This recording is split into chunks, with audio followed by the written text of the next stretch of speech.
Just a second.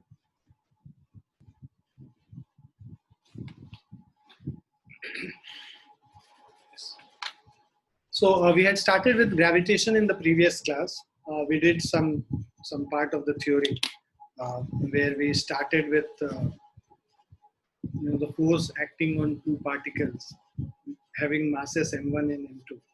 So the gravitational force, Newton's laws of gravitation. Now we'll study the vector form of Newton's laws of gravitation today, and from there on we'll complete all these portions which are there. Last class we had done some theory based on Kepler's law. So today we'll do some numericals based on Kepler's law as well. So let's start the class.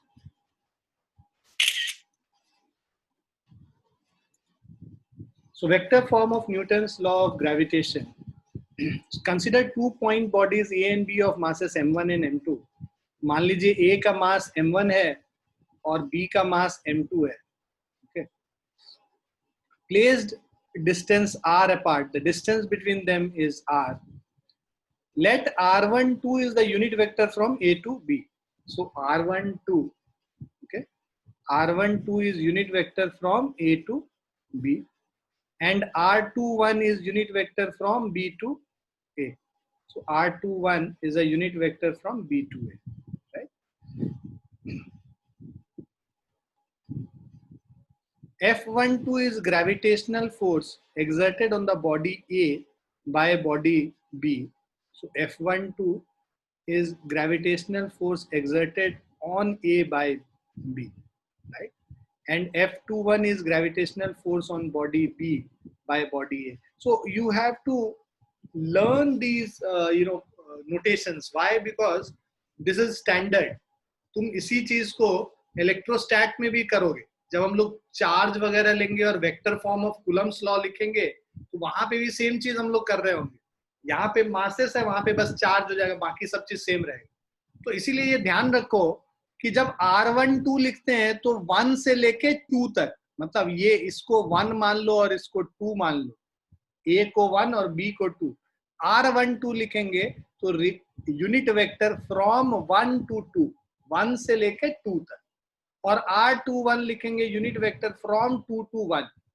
ठीक है, ये direction हो गया r21 का और ये direction हो गया r12 का. F12 और F21 उसका जस्ट उल्टा है. F12 मतलब force on 1 by 2. First object पे सेकंड ऑब्जेक्ट के वजह से जो फोर्स है F12 कहलाएगा, और F21 का मतलब force on second object due to the first object. Is it clear to everyone? Yes sir. ठीक है. सो यूनिट वेक्टर ये जो है r12, ये तो सिंपल, ये तो पता ही हमें कि final position vector minus initial position vector r12 हो जाता है. r1 मतलब r2 माइनस r1 हो जाएगा r1. तो यही चीज को हम लोग थोड़ा सा डिटेल में यहाँ पे देखेंगे. So according to Newton's law of gravitation, F12 जो फोर्स 1 पे लग रहा है सेकंड के वजह से, that is minus Gm1m2 r² r21. क्यों r21 अगर हम लोग यूज कर F12 के साथ अगर r21 यूज कर रहे हैं, है ना, तो F12 तो इस डायरेक्शन में, r21 का डायरेक्शन उल्टा है, इसीलिए यहाँ पे नेगेटिव साइन.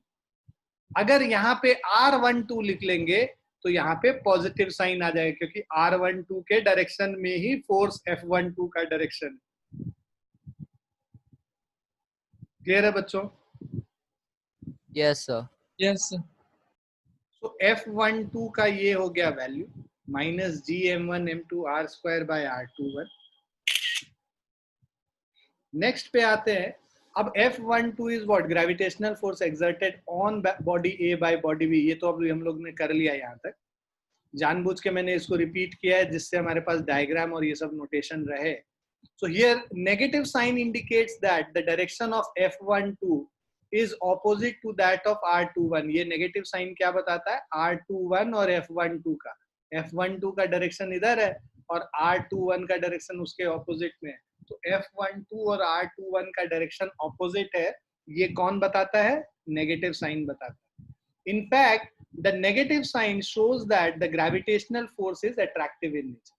Negative sign क्या बताता है कि gravitational force is attractive in nature, right? Now R12 अगर हम magnitude की बात करें तो जो R है distance that is same as the magnitude of R12 and that is equal to the magnitude of R21. Length जो R12 का और R21 का जो magnitude है वो तो same है, R के बराबर ही है जो distance A और B के बीच में. So F12 is minus G M1 N2. R square को हम लोग replace कर लेते हैं R21 का magnitude का whole square by और ये R21. तो हमें पता है उसी तरह F21 जब लिखेंगे तो माइनस जी M1 M2 R12 लिखेंगे यहाँ पे, और या फिर R स्क्वायर के जगह अगर R12 स्क्वायर लिखेंगे तो ये लिख सकते हैं. अब from 9A and 9B we see that, तुम यहाँ पे देखो कि दोनों का मैग्नीट्यूड अगर कंपेयर करोगे तो देखो जो F12 का डायरेक्शन है, वैल्यू जो है मैग्नीट्यूड, ये पूरा मैग्नीट्यूड हो गया और यहाँ पे ये पूरा मैग्नीट्यूड हो गया, राइट? तो मैग्नीट्यूड दोनों फोर्स का F12 का भी और F21 का भी सेम है, डायरेक्शन उल्टा है. यहाँ R21 दे रखा है, यहाँ R12 दे रखा है, दोनों का डायरेक्शन उल्टा है, इसीलिए F21 is negative of F12. तो F21 means force on second object due to first object, उसका जो डायरेक्शन है that is opposite to force on first object due to second object. Is it clear? Yes, sir. So thus the gravitational forces between two bodies are equal in magnitude and opposite in directions. So because हम लोगों ने देखा कि F12 is equal to minus of F21, मतलब force on first object due to second object is equal to negative of force of second object due to first object. So because इनका sign opposite है, they are opposite in direction, और magnitude same है, equality sign है मतलब magnitude same है. So if R1 and R2 are the position vectors of point masses M1 and M2, मान लो A का पोजीशन वेक्टर R1 है और इसका पोजीशन वेक्टर R2 है, तो R12 जब लिखेंगे, R12 का मतलब final position vector minus initial position vector, यही चीज हम बता रहे थे तभी, R2 माइनस R1 लिख लेते हैं. सो F21 is minus G M1 M2 by, यहाँ पे R स्क्वायर की जगह R क्यूब लिखा हुआ है और एक R से ऊपर मल्टीप्लाई कर लिया, ये एक ही बात है, R स्क्वायर के बराबर ही हो गया. ये इसलिए ऐसा करते हैं क्योंकि R को अगर उसके ये मैग्नीट्यूड हो गया, उसको डायरेक्शन से मल्टीप्लाई कर देंगे तो पूरा वेक्टर मिल जाएगा हम लोग.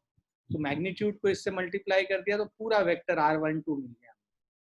R12 क्या होता है, R2 माइनस R1 होता है, उसको रिप्लेस कर लिया, और यहाँ पे भी R12 क्यूब को R2 माइनस R1 कर लिया.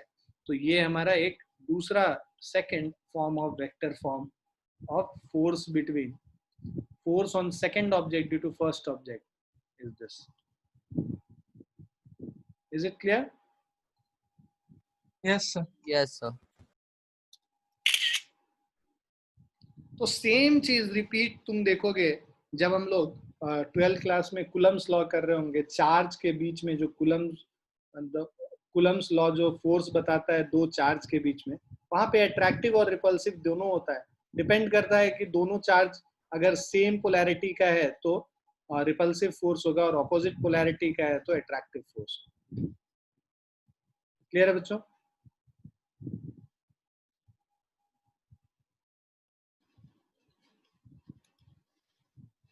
Now, important characteristics of gravitational force.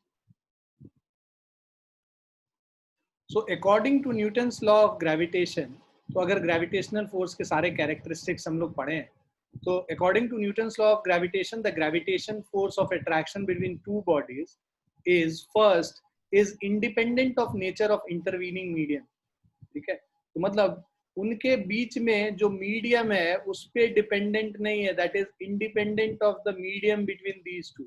मान लो इन दोनों ऑब्जेक्ट को वाटर में रखो, एयर में रखो, कहीं पे भी रखो, उसके मीडियम से डिपेंड नहीं करेगा इसका gravitational force. Second is independent of the presence और एब्सेंस ऑफ अदर बॉडीज. आसपास कोई दूसरा ऑब्जेक्ट भी है, उससे इन दोनों के बीच का जो ग्रेविटेशनल फोर्स है उस पर कोई फर्क नहीं पड़ेगा. So it is independent of the presence or absence of other bodies. Third है is independent of nature and size of the bodies. So nature and size of bodies पे independent है, ठीक है. Till their masses remain the same. जब तक कि उनका mass same रहेगा, उसका क्या शेप है, उसका क्या साइज है, उस पे नहीं फर्क पड़ेगा. मासेस को बस सेम रहना है. So till their masses remain the same and the distance between their center is fixed. अगर उन दोनों के बीच का डिस्टेंस फिक्स है, मासेस सेम है, तो उनके शेप और साइज से फर्क नहीं पड़ेगा. Now fourth one, form action and reaction pair, that is gravitational force, are equal in magnitude and opposite in direction and hence obeys Newton's third law of motion. Action और reaction pair बनाता है, ठीक है. To different objects पे लग रहा है, right, और ऑपोजिट डायरेक्शन है और मैग्नीट्यूड सेम है, राइट. तो इसीलिए इसको एक्शन एंड रिएक्शन पेयर बोले. फिफ्थ वाला है gravitational forces are central forces as they act along the line joining the centres of the two bodies. मतलब दोनों ऑब्जेक्ट के सेंटर को ज्वाइन करने वाले लाइन पे जो है फोर्स लग रहा होगा. तो इसका सेंटर यहाँ है, मान लो इसका सेंटर यहाँ है, तो line joining the centre of two bodies, इसी के अलोंग ये ग्रेविटेशनल फोर्स एक्ट होता है.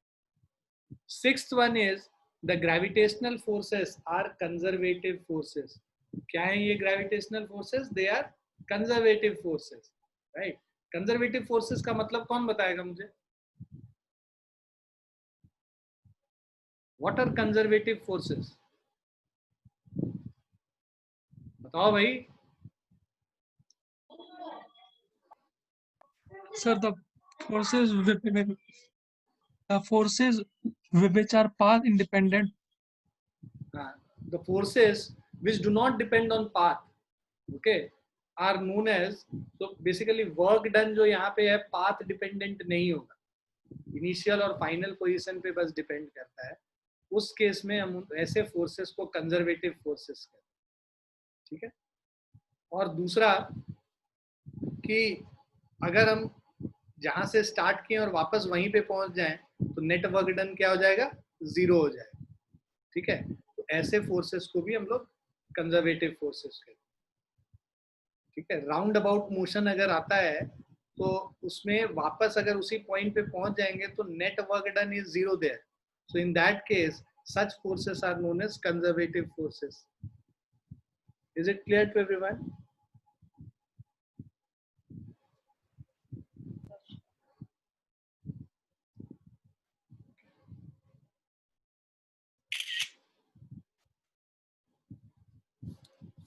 The force of attraction between a hollow spherical cell of uniform density and a point mass body. तो force of attraction between a hollow spherical cell, एक hollow spherical cell है और एक point mass है, right? इन दोनों के बीच में force of attraction हम लोग को निकालना है. So let m be the mass of a point mass body and m, capital M, be the mass of a hollow spherical cell of uniform density with center at O and radius r. Now point mass is situated, दो case होगा. पहला case, ये जो point mass है, let's say it is situated outside the cell, cell के बाहर है, right? So consider the spherical cell to be made of large number of small regions. Calculate the force on point mass due to every small region of the spherical cell. It will be acting along the line joining the point mass and the small region of cell under study. Resolving each force into two rectangular components along the line joining the point mass to the center of a spherical cell and perpendicular to it, we note that the sum of the component forces perpendicular to the line joining the center of the cell to point mass cancels out, whereas the sum of the component forces along the line joining the point mass to the center of the cell will have a resultant force whose magnitude is gmm by r square. तो basically इन दोनों के centre पे जो हम लोग दो component निकालते हैं बेसिकली फोर्स का, राइट. तो जितने भी पार्टिकल्स हैं यहाँ पे, वो जब डायमेट्रिकली ऑपोजिट पार्टिकल्स लेंगे, उनके वजह से जो इनके सर्कल के सेंटर इनके सेंटर को ज्वाइन करने वाले लाइन के तरफ तो फोर्स ऐड हो जाता है और बाकी इसके परपेंडिकुलर डायरेक्शन में ये कैंसिल हो जाएगा, तो उससे जो फोर्स आता है, जो नेट फोर्स आता है, that is Gmm/r². So where r is the distance between center of spherical cell and the point mass body. So the above force F is same as if the entire mass of the spherical cell is concentrated at the center of the spherical cell. तो जब कोई भी point mass इस spherical cell के बाहर होता है at a distance r from the center of this spherical cell, then, and let's say the mass of this is capital N and small n, this whole mass of the spherical cell is assumed to be concentrated at the center, and then the force acting on these two, the attractive force F is equal to Gmm/r². Okay, so it will be, the effect will be similar to the whole mass being situated at the center of this hollow sphere. Is it clear to everyone?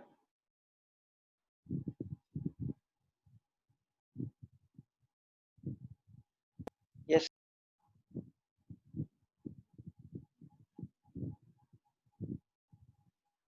Now, the point mass is situated inside the hollow spherical cell of uniform density.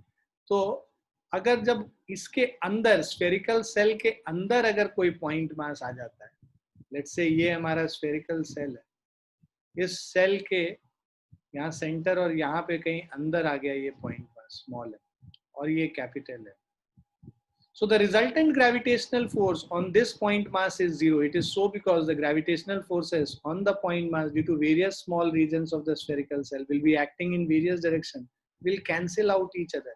मतलब कि यहाँ पे देखो, यहाँ पे एक point mass है, right, मतलब ये पॉइंट मास m है और ये जो कैपिटल M है, तो ये जो कैपिटल M है इधर वाला जो रीजन होगा उनके वजह से, मान लो एक पॉइंट यहाँ पे लेते हैं, इसके वजह से एक फोर्स इस डायरेक्शन में, राइट, तो इसके जस्ट ऑपोजिट यहाँ पे कोई पॉइंट है जिसके वजह से फोर्स इस डायरेक्शन में है और दोनों एक दूसरे को कैंसिल कर रहा है.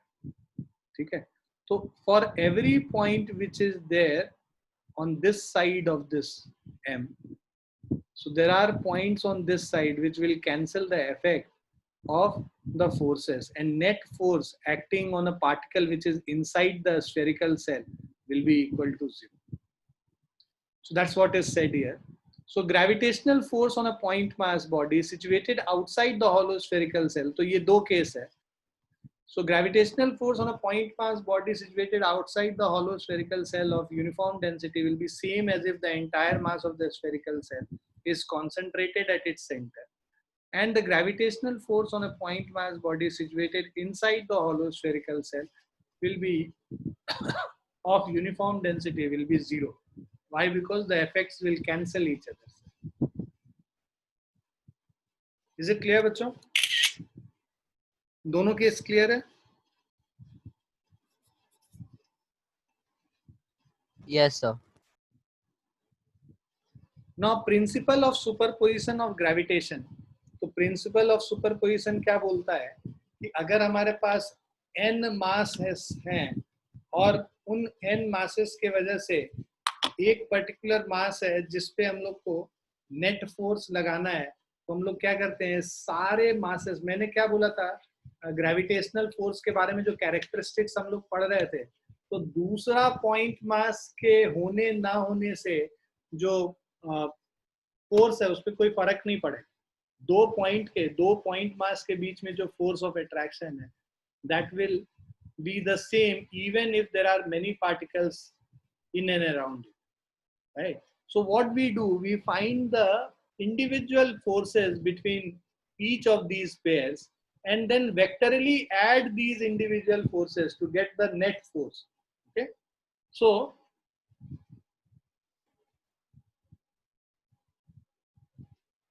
इसको हम लोग principle of superposition of gravitation कहते हैं. ठीक है, तो हम लोगों ने प्रिंसिपल ऑफ सुपरपोजिशन हम लोग आगे इलेक्ट्रोस्टैट्स में भी करेंगे, मैग्नेटिज्म में भी करेंगे, बहुत जगह करेंगे। जहाँ पे भी एक से ज्यादा फोर्सेस अप्लाई हो रहा है ना, कई सारे पार्टिकल्स उनके वजह से एक दूसरे पे इफेक्ट देखना है, तो net force will always be the vector sum of all the forces. So it states that the resultant gravitational force acting on a particle due to number of point masses is equal to vector sum of the forces exerted by the individual masses on the given particle. So net force F is equal to the vector sum of all the forces. F is F01 plus F02 up to F0n. ये सबको add कर देंगे. This is equal to summation of F0i. I is equal to 1 to. So where F01, F02, F0n are the gravitational forces on a particle of mass m0 due to particles of masses m1, m2, mn respectively.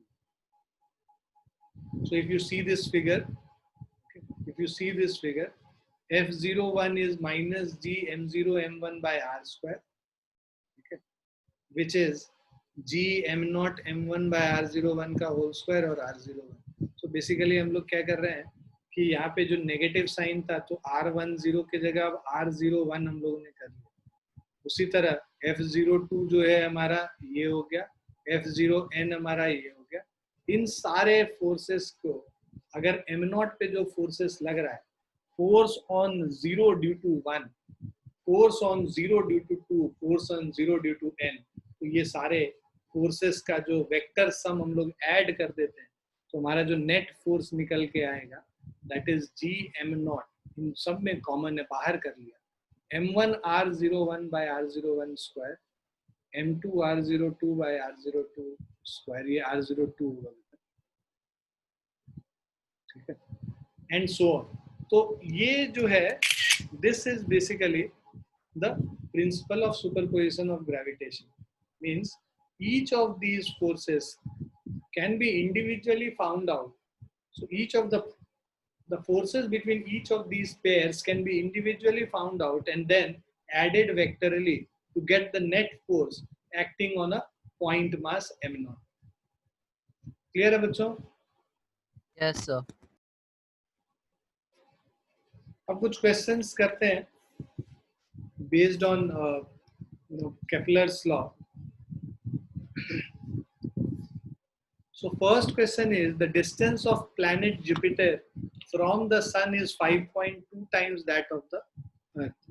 So Jupiter से so distance RJ अगर हम लोग लिख लेते हैं, RJ is equal to 5.2 times that of the Earth.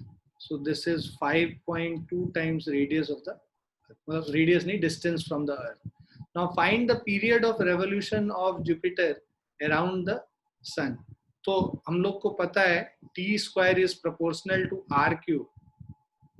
Since square of the time period is proportional to cube of the distance between it. So इसका मतलब time period of Jupiter by time period of Earth is equal to radius of Jupiter का whole square is radius of Jupiter by radius of Earth का whole cube. So this implies time period Jupiter का हम लोग को निकालना है divided by time period Earth का हम लोगों को पता है 24 hours होता है, right? Sorry, time period revolution का है 365 days होता है. So अभी इसको T रहने दो, is equal to RJ is 5.2 RE. So 5.2 RE divided by RE का whole cube. So distance from Earth cancel हो गया. So time period of Jupiter by number of years के terms में अगर हम लोग निकालें, ठीक है, so days के हिसाब से नहीं, years के हिसाब से निकालें तो 1 year है time period of Earth का whole square is equal to 5.2 का cube.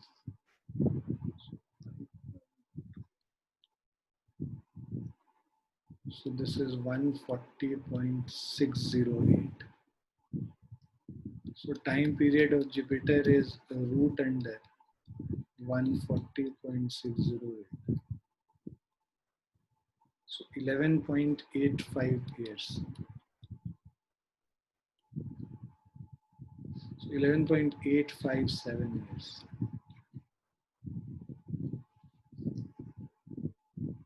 Clear है बच्चों?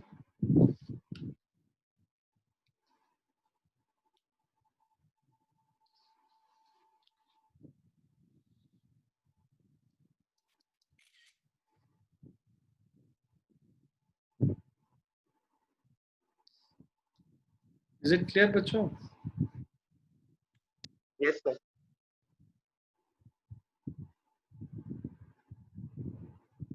लिख लिया सभी ने? Yes, sir. Yes, sir.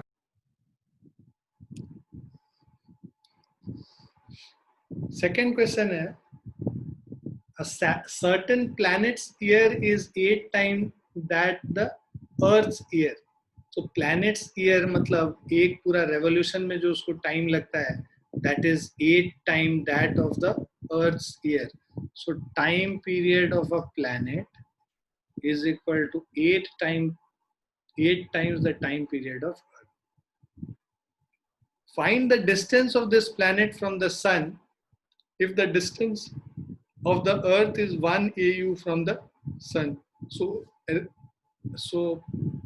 हम लोगों को distance of this planet from the sun निकालना है, RP निकालना है, and RE is equal to 1 astronomical unit. इसको अब लोग अगर एस्ट्रोनॉमिकल यूनिट को मीटर्स में कन्वर्ट करेंगे, हमें पता है ये 1.5 into 10 to the power 11 meters. ठीक है, अब आरपी, तो अब हम लोग by Kepler's third law TP by TE का whole square is equal to RP by RE का होल क्यूब. टीपी हमारा बाय टीपी बाय टी 8 हो गया, 8 square is equal to RP by 1.5 into 10 to the power 11 whole cube. So this is 64 into 1.5 into 10 to the power 11 whole cube का cube root. This is equal to RP. So इसका value अगर हम लोग निकालें 64 into 1.5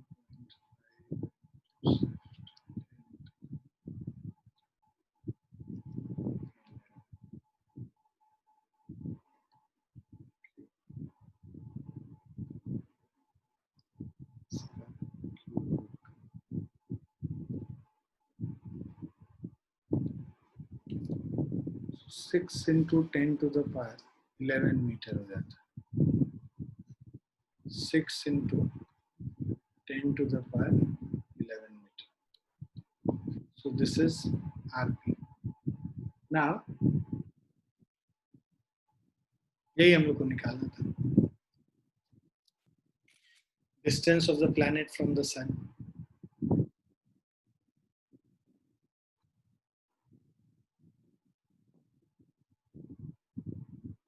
calculate करने की जरूरत भी नहीं थी. ये जो 64 है इसको 4 क्यूब हम लोग लिख सकते हैं.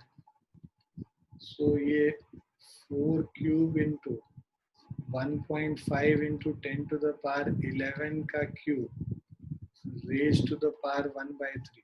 तो क्यूब को बाहर लेके चलोगे 1/3 इंटू 3 1 ही हो गया. 4 into 1.5 6 into 10 to the power 11. So directly हम लोग कर सकते थे बिना कैलकुलेट किए. लिख लिया बच्चों? Yes, sir.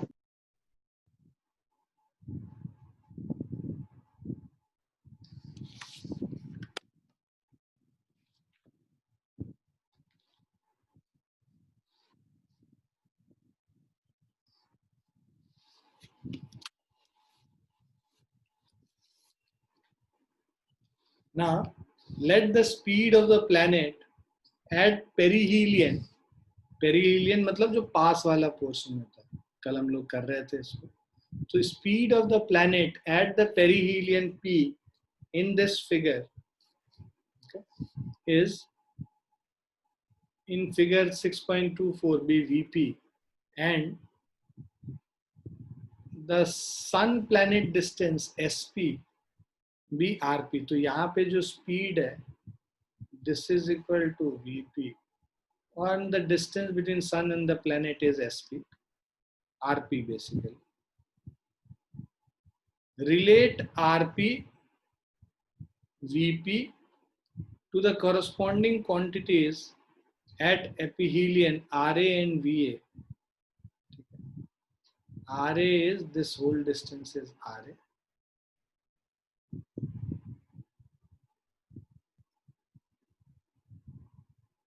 और यहाँ पे जो स्पीड है, so this is Va.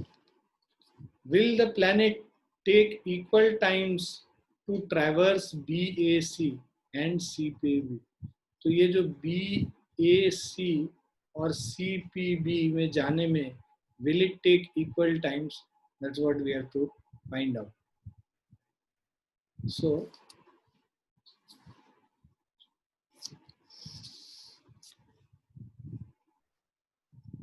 basically by principle of angular momentum,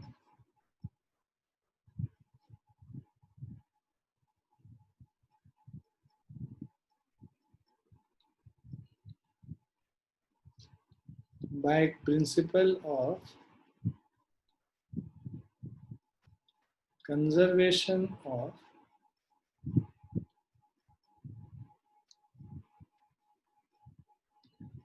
angular momentum,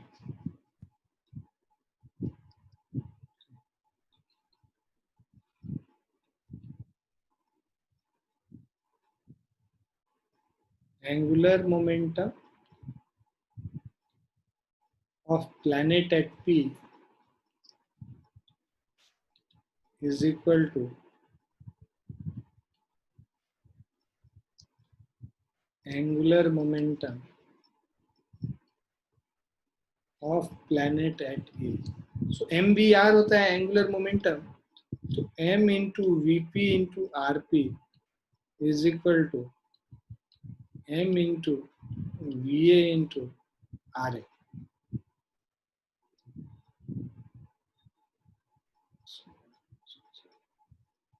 So M और M cancel हो गया.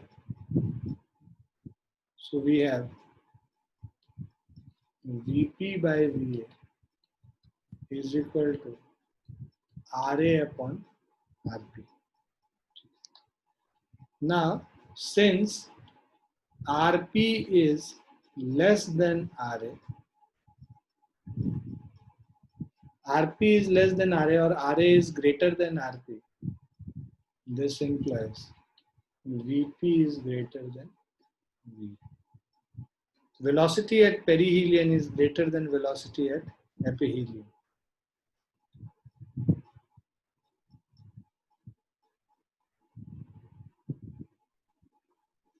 अब कह रहा है equal times to traverse BAC and CPB. ये देखो BAC में जो एरिया स्वेप में CPB और BAC वाले में जो डिफरेंस है एरिया का, CPB वाले में ये जो है और BAC में ये पूरा area.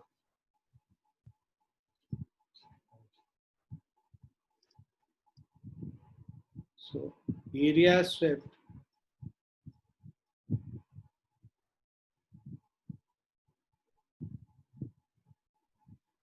area of BAC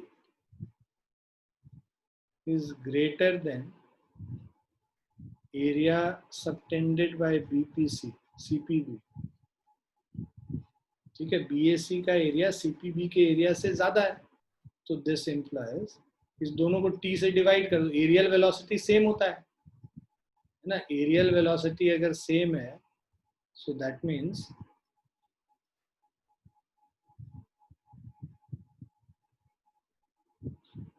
area of BAC upon T1 is equal to area of CPB upon T2, ये दोनों सेम होना है. So area of BAC by area of CPB is equal to T1 upon T2. अब BAC का area ज्यादा है, मतलब T1 time जो लगेगा वो ज्यादा लगेगा. T1 is greater than T2. ठीक है, ये फर्स्ट और सेकंड को कंबाइन कर दो तो भाई BAC का एरिया CPB से ज्यादा है. इसका मतलब क्या हुआ कि जो टाइम टेकन T1 है वो T2 से ज्यादा होगा. T1 ग्रेटर देन T2 है, तो मतलब वेलोसिटी एट, तो BAC का ये जो एरिया है T1 और ये T2 ले रहा है, right. T1 greater than T2 है, डिस्टेंस तो सेम ट्रेवल कर रहा है, राइट, बट T1 ज्यादा टाइम लगा रहा है, तो मतलब वेलोसिटी ऑफ BAC या velocity eight,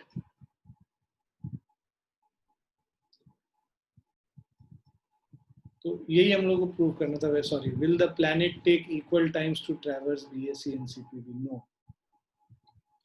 So time taken to traverse BAC is greater than, you can write, time taken to traverse BAC is greater than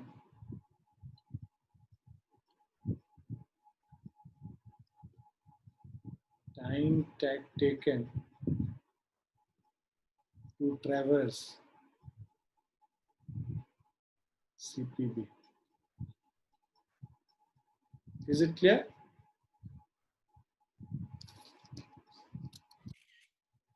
Clear है बच्चों? Yes, sir.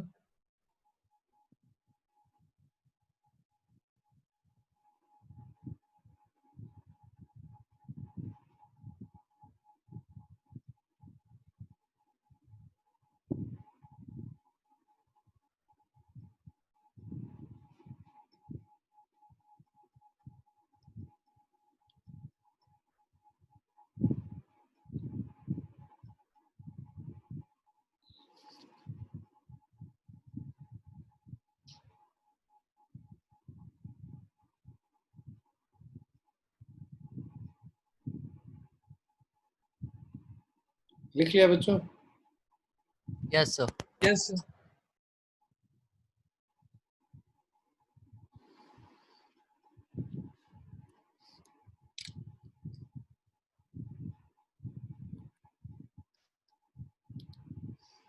Next question.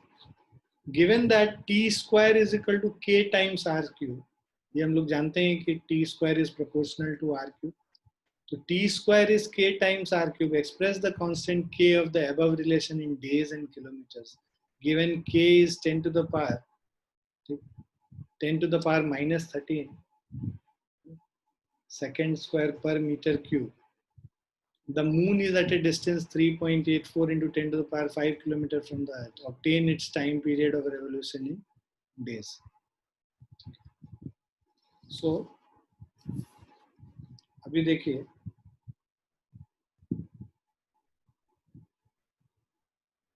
यहाँ पे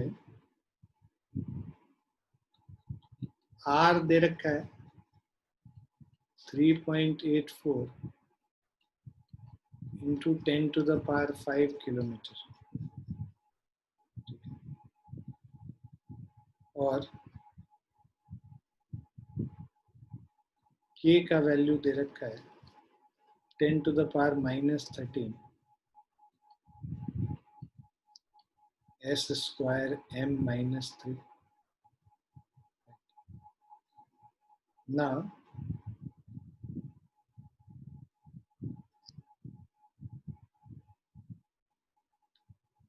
T square,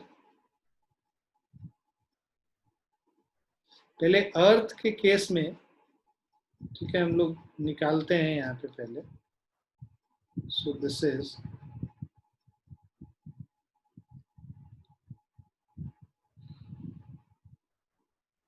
obtain its revolution of time period revolution in a minute. So this will be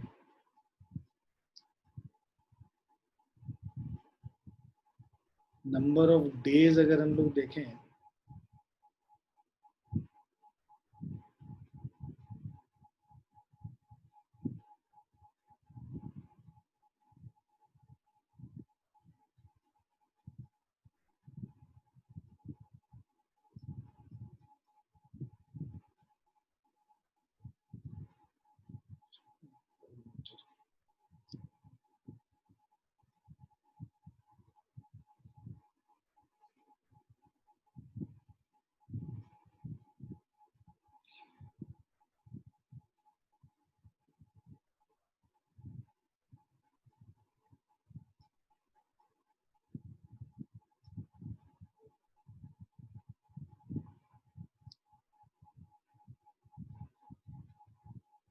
just give me a second.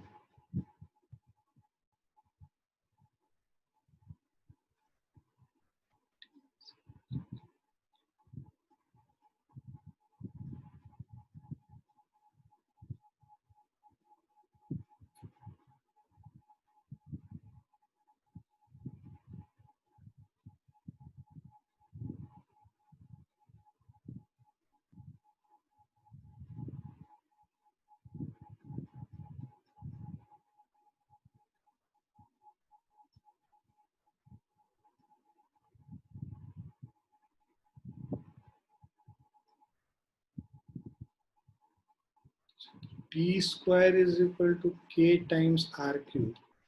तो K को हम लिख सकते हैं T square by R cube. Express the constant K of the above relation in days and kilometers. In days and kilometers. ठीक है. अब ये क्या दे रखा है K का वैल्यू. तो यहाँ पे पहले K का वैल्यू जो यहाँ पे सेकंड और मीटर में दे रखा है, इसको डेज और किलोमीटर में हम लोग को कन्वर्ट करने बोला. तो K is equal to 10 to the power -13. 1 seconds को डे में कन्वर्ट करेंगे. सो सेकेंड को पहले मिनट में कन्वर्ट करने के लिए 60 से, आवर्स में कन्वर्ट करने के लिए 60 से, और डेज में कन्वर्ट करने के लिए 24 से डिवाइड कर लेंगे. तो इतने डेज हो गए, राइट. 10 to the power -13 और इसका कन्वर्जन कर रहे हैं s स्क्वायर, मतलब इसका स्क्वायर हो गया, ये नंबर ऑफ डेज निकल गया, इनटू और डेज, और इसको किलोमीटर में कन्वर्ट करना है, मीटर को किलोमीटर में. तो पर मीटर क्यूब, तो 1 बाय मीटर क्यूब है, इसको किलोमीटर में करना है तो 1 बाय 1000 और इसका पूरे का क्यूब कर देंगे. तो ये हमारा वैल्यू जो आएगा, this will be days square and पर किलोमीटर क्यूब. ये इस यूनिट में आएगा वैल्यू, ठीक है. तो K का वैल्यू 10 to the power -13. अब इसको कैलकुलेट कर लेते हैं. तो 1 बाय 1000 10 to the power -3 हो गया, और वो ऊपर गया 10 to the power 3 हो गया, 3 3 9 9 हो गया, 10 to the power 9 और ये -13 10 to the power -4 हो गया, और 1 bye 60 60. So 1 divided by 60 into 60 into 24 कर लेते हैं, और इसका स्क्वायर कर लेते हैं. तो 1.33 into 10 to the power -10 आ जाए. 1.34 into 10 to the power -10 d square kilometer -3. Days, D stands for days basically. So this is equal to 1.34 10 to the power -14 d square per kilometer cube. ठीक है. ये हमारा value K का आ गया इन days and in kilometres. उसके बाद अब हम लोग को कह रहा है सेकेंड पार्ट में, obtain its time period in of revolution in days. तो यहाँ पे देखो किलोमीटर में दे रखा है मून का जो डिस्टेंस दे रखा है किलोमीटर में, तो T square is equal to K times R cube. Value put करो, k का value 1.34 10 to the power minus 14. k times r cube, तो distance is 3.84 into 10 to the power 5 का होल क्यूब. ये kilometre में ही है और यहाँ पे भी ये किलोमीटर के टर्म्स में लिखा हुआ है ऑलरेडी. तो t का value is equal to square root of 1.34 into 10 to the power minus 14. 3.84 into 10 to the power 5 का होल क्यूब. सो इसको अगर हम लोग सॉल्व करें, 1.34 into 10 to the power minus 14 into 3.84 into 10 to the power 5.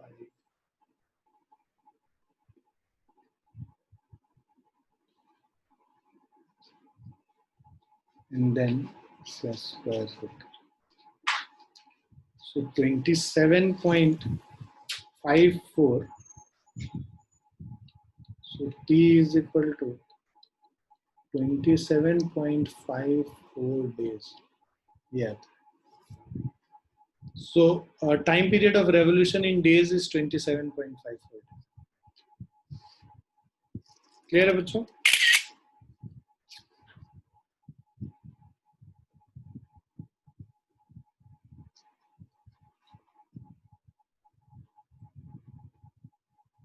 Clear है बच्चों? Yes, sir.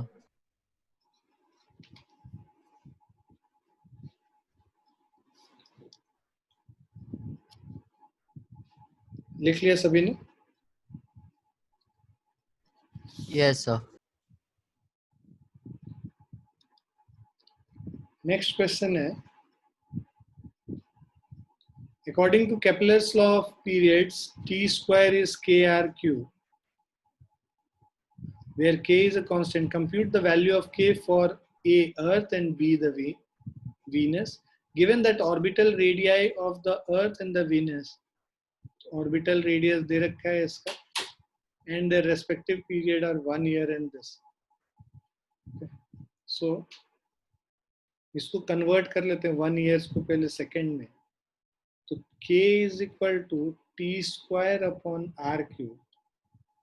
So which is equal to t square. 1 year है, so 365 days, 24, 60 into 60 का whole square divided by r cube means 1.496 10 to the power 11 whole cube.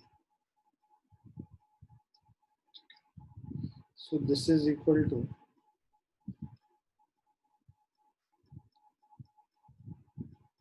365 into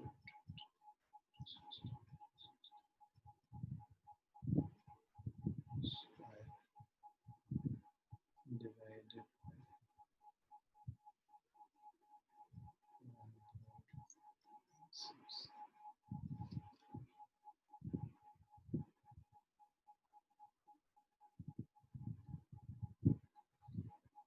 So 2.97 into 10 to the power minus 19.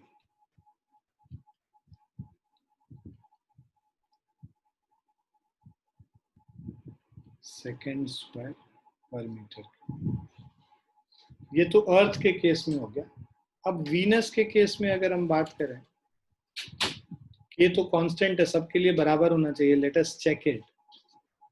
T square by R cube, which is time period यहाँ पे दे रखा है Venus का 0.615.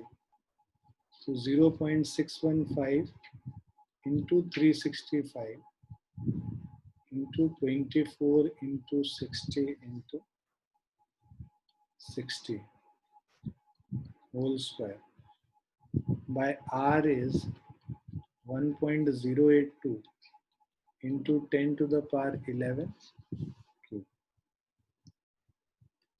So this is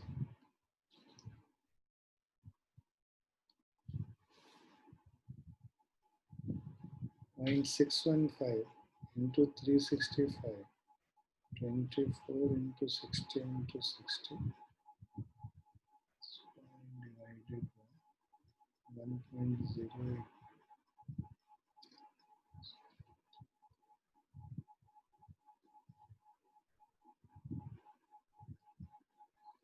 2.96,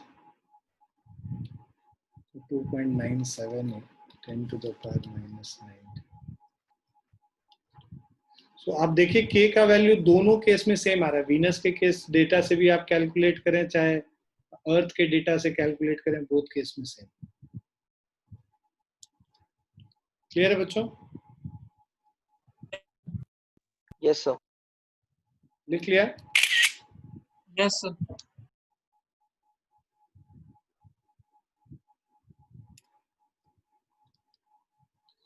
Last है, if the earth be at 1/4 its present distance from the sun. Okay, so let's say यहाँ पे जो R2 is equal to R1 by 4 हो गया. 1/4 the its present distance from the sun. How many days will be changed in present 1 year on the surface of the earth? So यहाँ पे पहले जो T1 था, this is 365 days. हम लोग को T2 का वैल्यू निकालना है. So T2 by T1 whole cube is equal to R2 by R1 Excuse me, sir. whole square. R2 by R1 whole cube. So T2 हम लोगों को निकालना है. T1 365 है. R2 by R1 1/4 हो गया. So this is T2 by 365 is 1/64 का square root 1/8 हो गया. So T2 is equal to 365 by 8. This is 45.625 days.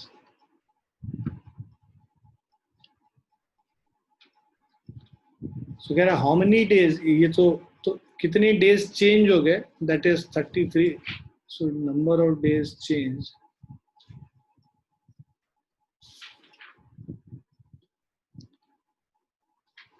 in present 1 year is equal to 365 minus of 45.6. So this is 319.4.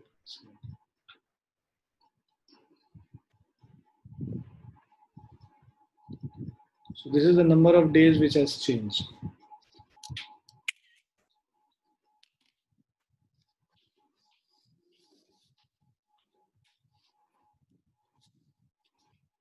Is it clear to everyone? Yes, sir. Yes. So actually I got disconnected in between. For the last question, was the value of K same for Venus also? Yeah, it was same for both of them. So basically K is a constant, so it will be same everywhere. You know, हर जगह पे same आना चाहिए. तो वही निकाल के हम लोगों ने देखा कि K का वैल्यू दोनों में सेम आया. ठीक है?